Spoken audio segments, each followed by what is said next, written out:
This is now part 2 of Chapter 9, Ethnic Relations and Race. Now what we're going to do from carrying on from part 2 is looking at ethnic groups in Canada. Now this isn't a limit of all ethnic groups, it's just looking at an introductory component about what's involved in Canada. And we're also going to look at racial and ethnic inequality that exists in Canada, and perhaps where do we see this in the future. Now again, some things to think about here. What are the unique experiences of the racial and ethnic groups in Canada? Because of course, not all people will experience the same thing in the same environment. And that's the same for all ethnic groups within Canada, and that includes Quebecois, Aboriginal, Visible Minorities, and we're going to look at all that variation and how it plays out in Canada. Okay, let's carry on with this, and good luck and carry on with your good work. Now in the part 2, we're going to look at how Canada is a nation that has become increasingly multi-ethnic. And we're going to look at 3 primary groups within Canada: the Aboriginals, more recently the appropriate title is Indigenous peoples, the Quebecois, and the multicultural minorities. Now when we think in terms of Indigenous people, we're talking about the original occupants of Canada. And there's various terms that have been used: First Nations, Natives, and this refers to some 55 to 60 sovereign people.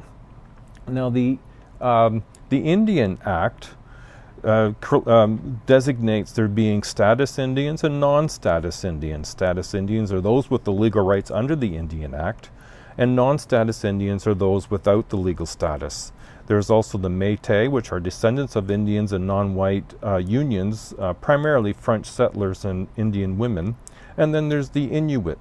Formerly it was a term used to describe people that we labeled as Eskimo. These are those located in the eastern Arctic and northern islands. Now there's some theories as to why there is such a drastic depopulation. Now one of the terms were used was genocide, and we've used this before in the previous part, where many were actually massacred or died with European diseases. There was also forced migration. This was the infamous Trail of Tears in 1832. The Cherokee Nation were forced to leave southeastern United States to Oklahoma. Forced migrations of prairie people into reserves to make room for European settlers. The Indian Act of 1876 gave control of almost every aspect of Indian life by the Canadian federal state. And then, of course, and as was mentioned in part 1, there was assimilation, and in this case, forced assimilation. The ideology that Aboriginal people were savages and uncivilized, that they were best to succeed if they became like Europeans. And so the residential schools were part of the joint project by Canadian government and various Christian churches to assimilate in a forced manner Indigenous people to the dominant culture. Now, certainly a lot of things have changed since then, many for the better, and it's not completely shifted around to where people of the Indigenous people are fully accepted and well received, unfortunately.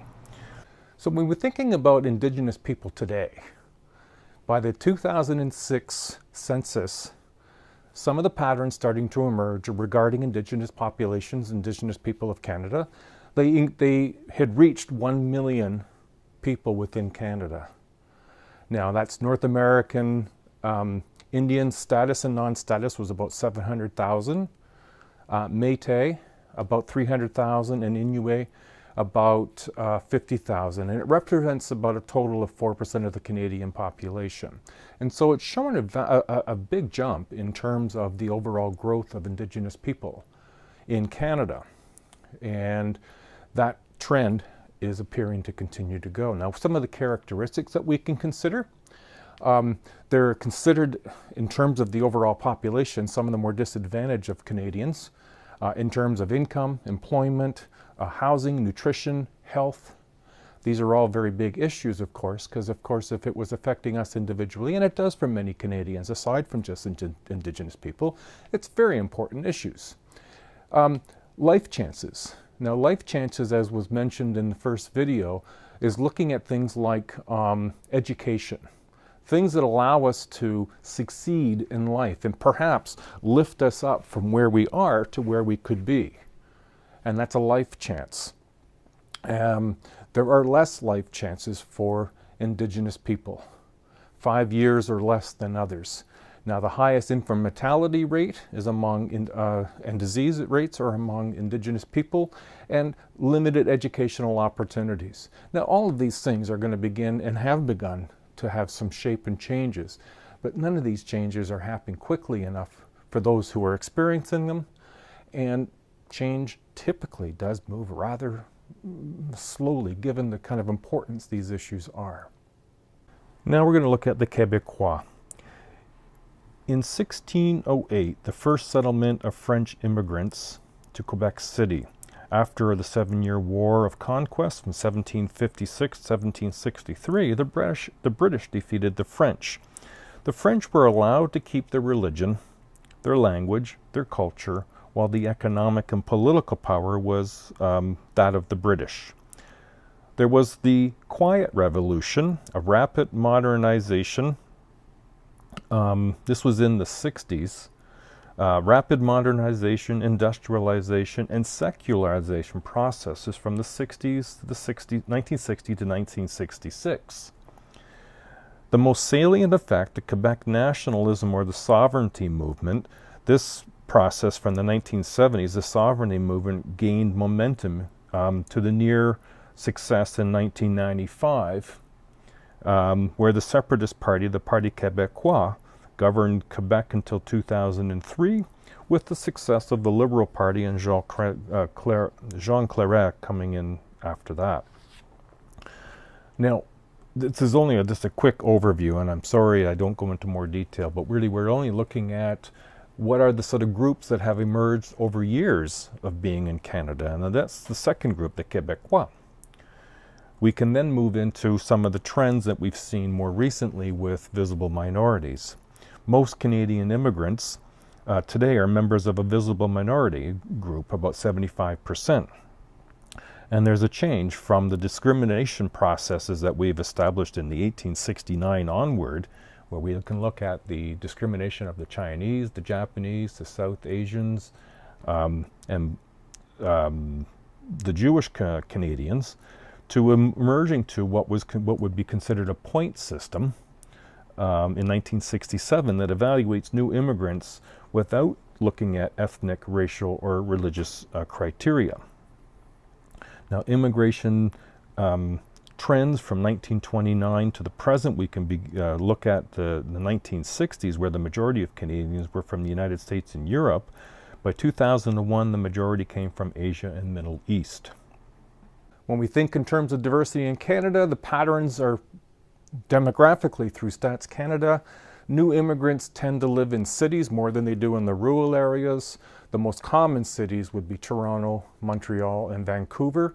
They also happen to be the largest growing cities, not just due to immigration from other countries, but Canadians typically are moving from the rural areas to those three major cities in particular. In fact, I think it's 80% of the overall Canadian population lives in cities, and 60% of that 80% lives in those three major cities. So they are big cities. They are diverse, both in terms of rural and urban people, as well as visible minorities. Some of the effects, some fear, a backlash against visible minorities because of economic downturns. Oftentimes when we see economic downturns, there's a direction shift towards saying, well, if we didn't have as many visible minorities, we'd have more economic success. And that's a belief, but it's not bore out in facts. Ultimately, there's a more optimistic view emerging, and we see things, hope for a new tolerance, openness, and acceptance of all people. We see more cross-ethnic grounds of relationships, which, if you think in terms of the more we get to know people, the more likely it is we see the similarities rather than the differences. There's employment equity laws that are occurring. The freedoms of the Charter of Freedoms Rights are very important to Canadians. Much opposition to racism. We don't agree with it, although it still occurs. We still have laws that protect people as best we can from having racist experiences. And there's hopes to heal the broken relationships through the emergence of Indigenous groups that are supporting their own cultural healing. We see this in terms of what happens with the separatist movements in Quebec and language laws. Diversity in Canada is part of what makes Canada Canada. And there's optimism in that.